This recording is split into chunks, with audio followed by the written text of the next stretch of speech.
Donald Trump. अब क्या ही कहूं यार इनके बारे में। एक तरफ हमारे मोदी जी हैं जो भारत को विश्व गुरु बनाने निकले थे, दूसरी तरफ ट्रंप हैं जिन्होंने पूरे विश्व का ही गुरु घंटाल बना डाला। इतनी जल्दी तो लेडीज का मूड चेंज नहीं होता जितनी जल्दी दूसरे देशों के बारे में ट्रंप का स्टैंड चेंज हो जाता है।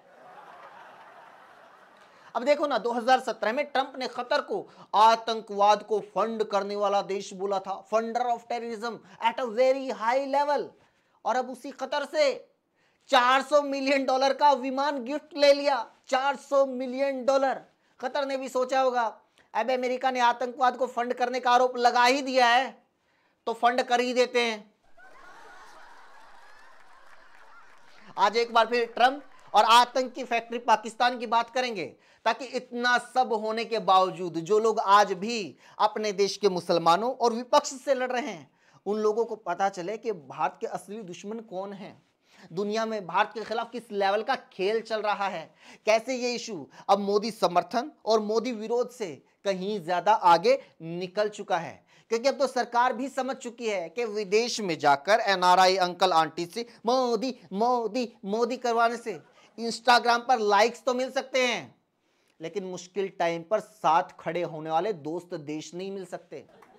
इसलिए मोदी सरकार भी अब ये डंका बज रहा है, डंका बज रहा है, ये वाला ड्रामा बंद करके खुद मान चुकी है कि डंका छोड़ो, पीपनी भी नहीं बज रही। इसलिए अब खुद सरकार विपक्षी नेताओं को भारत का पक्ष रखने के लिए दूसरे देशों में भेज रही है। और जब भारत का पक्ष रखना है तो ये काम किसी बुलडोजर वाले बाबा योगी आदित्यनाथ, गोडसे भक्त प्रज्ञा ठाकुर, सर्वज्ञाता सुधांशु त्रिवेदी, गोदी मीडिया के स्टार संबित पात्रा, साक्षी महाराज, हेमंता बिस्वा शर्मा, गिरिराज सिंह जैसे नेताओं को नहीं, बल्कि हमेशा गोदी मीडिया के विलन रहे ओवैसी, शशि थरूर, प्रियंका चतुर्वेदी, सुप्रिया सुले, कनिमोजी जैसे नेताओं को सौंपा जा रहा है। ये अच्छी बात है, सरकार को इसी तरह सबको साथ लेकर चलना होगा। इस पर आगे बात करेंगे, लेकिन पहले बात ट्रंप की करते हैं।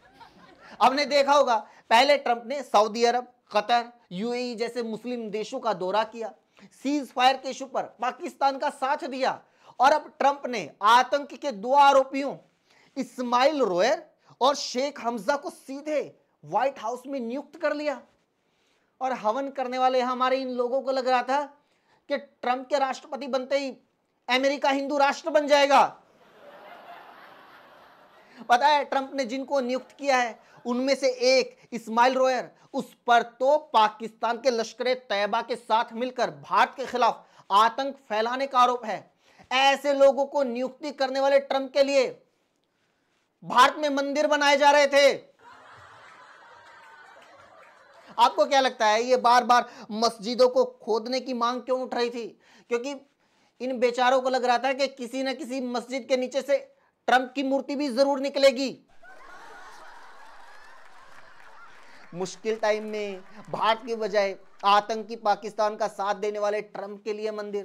थैंक गॉड, देर से ही सही इनको पता चला कि ट्रंप वो देवता है जिसको प्रसाद हम चढ़ाते हैं और ये मन्नत पड़ोसियों की पूरी करता है। डोनाल्ड ट्रंप ने फॉक्स न्यूज को एक इंटरव्यू में कहा, Pakistanis are brilliant people, they make incredible products like Hafiz Saeed, Masood Azhar, Syed Salahuddin, Dawood Ibrahim, Sirajuddin Haqqani, Zaki ur Rehman Lakhvi, रियाज भट्ट और ओसामा बिन लादेन।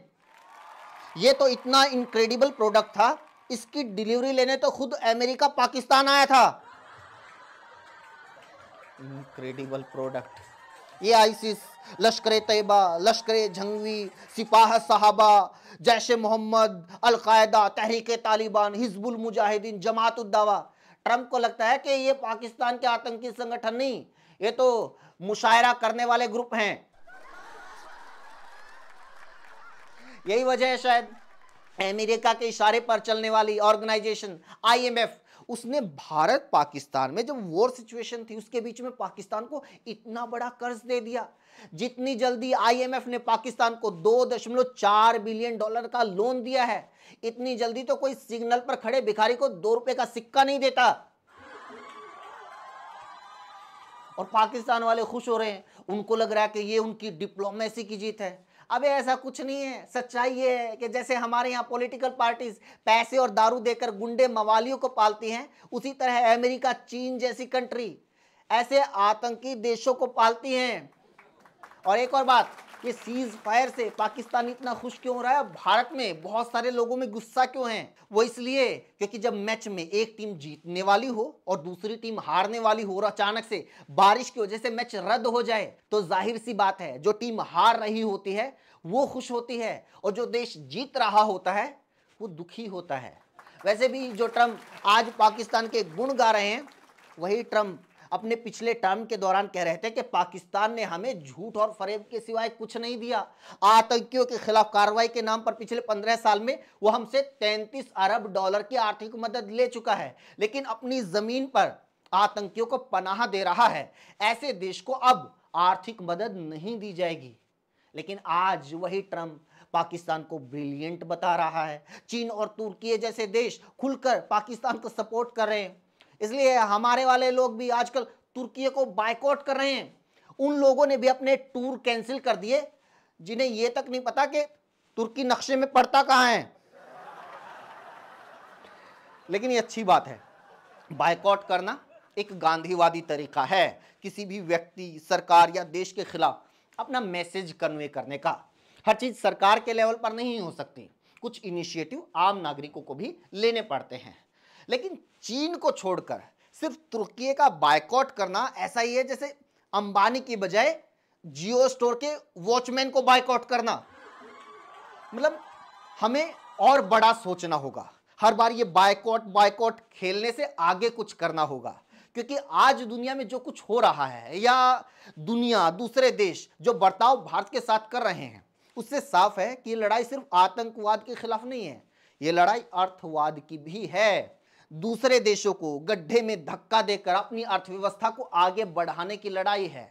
हमें अगर सच में पाकिस्तान, तुर्की, चीन और अमेरिका को जवाब देना है तो अपनी अर्थव्यवस्था और मैन्युफैक्चरिंग पर ध्यान देना होगा। हमें सोचना होगा कि कैसे इन देशों पर डिपेंडेंसी कम करनी है, कौन से वो प्रोडक्ट्स हैं जो हम भारत में ही बना सकते हैं। ये लड़ियां, झालर, decoration item, gift item, TV, fridge, हजारों ऐसी चीजें हैं जो बनाने में भारत कैपेबल है। थोड़ा टाइम लगेगा, लेकिन हम लोग चीन की कॉस्ट और क्वालिटी दोनों को आसानी से मैच कर सकते हैं।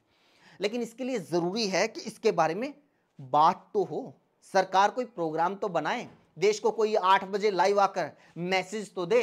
फिलहाल तो सारा फोकस इसी बात पर है कि कैसे ऑपरेशन सिंदूर के नाम पर वोट ले लिए जाए। इसलिए रेलवे टिकट के ऊपर मोदी जी की फोटो छाप दी गई है। कोई बताएगा कि इससे पाकिस्तान पर कुछ असर पड़ेगा? अशोका यूनिवर्सिटी के प्रोफेसर महमूदाबाद पर फर्जी केस लगाकर गिरफ्तारी करने से चीन और तुर्की बर्बाद हो जाएंगे। राहुल गांधी की तुलना आसिफ मुनीर के साथ करने से ट्रंप का मुंह बंद हो जाएगा। मोदी जी को सोचना चाहिए कि वो 3 बार प्रधानमंत्री बन चुके हैं, लगभग हर स्टेट में बीजेपी की सरकार बना चुके हैं। अब कौन सा राजनीतिक किला फतेह करना बाकी है? कम से कम अब तो उन्हें इस पार्टीबाजी और घरेलू राजनीति से ऊपर उठना चाहिए। खुद को और अपने समर्थकों को समझाना चाहिए कि हमारा मुकाबला एक दूसरे से नहीं बल्कि दूसरे देशों से है। हमें एक दूसरे को नहीं बल्कि दूसरे देशों को हराना है। इसी साथ वीडियो में इतना ही दोस्तों। कैसी लगी कमेंट करके जरूर बताइए। अच्छी लगी तो लाइक कीजिए, शेयर कीजिए। जुड़ने के लिए चैनल को जरूर सब्सक्राइब कीजिए। Thank you so much.